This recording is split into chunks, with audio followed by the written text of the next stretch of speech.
মধ্যপ্রাচ্যের আকাশে আগুনের কুণ্ডলী, কালো ধোঁয়া আর ভয়।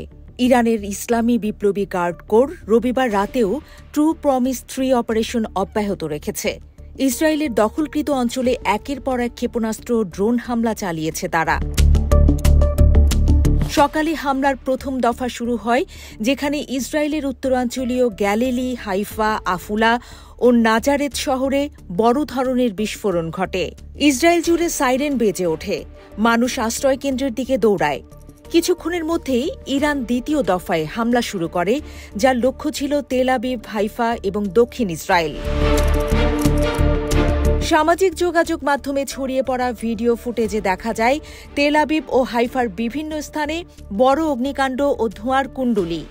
ইরান জানিয়েছে তারা হাইপারসোনিক ক্ষেপণাস্ত্র দিয়ে সরাসরি আঘাত করেছে তেল আবিবের কৌশলগত বেন গুরিয়ন আন্তর্জাতিক বিমানবন্দরে, যা ইসরায়েলের যোগাযোগ ব্যবস্থার একটি গুরুত্বপূর্ণ অংশ।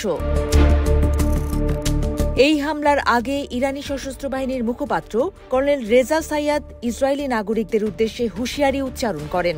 তিনি বলেন, যারা এখনও দখলকৃত অঞ্চলে রয়েছেন তাদের জন্য এটি শেষ সুযোগ। এই অঞ্চলগুলো বাসযোগ্য থাকবে না, এখনই ছেড়ে দিন। হামলার পেছনে রয়েছে ইসরায়েলের আগের কর্মকাণ্ড। গত শুক্রবার ইসরায়েল এবং যুক্তরাষ্ট্রের সমর্থনে ইরানের অভ্যন্তরে বড় ধরনের সামরিক আক্রমণ চালানো হয়। এই হামলার লক্ষ্যবস্তু ছিল পারমাণবিক স্থাপনা, সামরিক ঘাঁটি এবং আবাসিক এলাকা। এতে তেহরানসহ বিভিন্ন শহরে বড় ক্ষয়ক্ষতি হয়। সবচেয়ে বড় ধাক্কা আসে ইরানের সামরিক নেতৃত্বে। ইসরায়েলি হামলায় শহীদ হন ইরানের শীর্ষ পর্যায়ের 4 জন সেনা কর্মকর্তা। মেজর জেনারেল মোহাম্মদ বাঘেরি, আইআরজিসির প্রধান হোসেইন সালামি, অ্যারোস্পেস বিভাগের প্রধান ব্রিগেডিয়ার জেনারেল আমির আলী হাজিজাদে আর সিনিয়র কমান্ডার জেনারেল গোলাম আলী রাশিদ।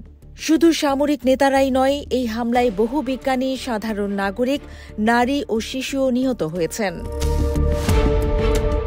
ইরানের সর্বোচ্চ নেতা আয়াতুল্লাহ আলী খামেনি এক টেলিভিশন ভাষণে জানান, ইসরায়েলের জঘন্য কাজের পরিণতি তারা এখন টের পাচ্ছে। আমাদের প্রতিরক্ষা বাহিনী তাদের অক্ষম করে দেবে।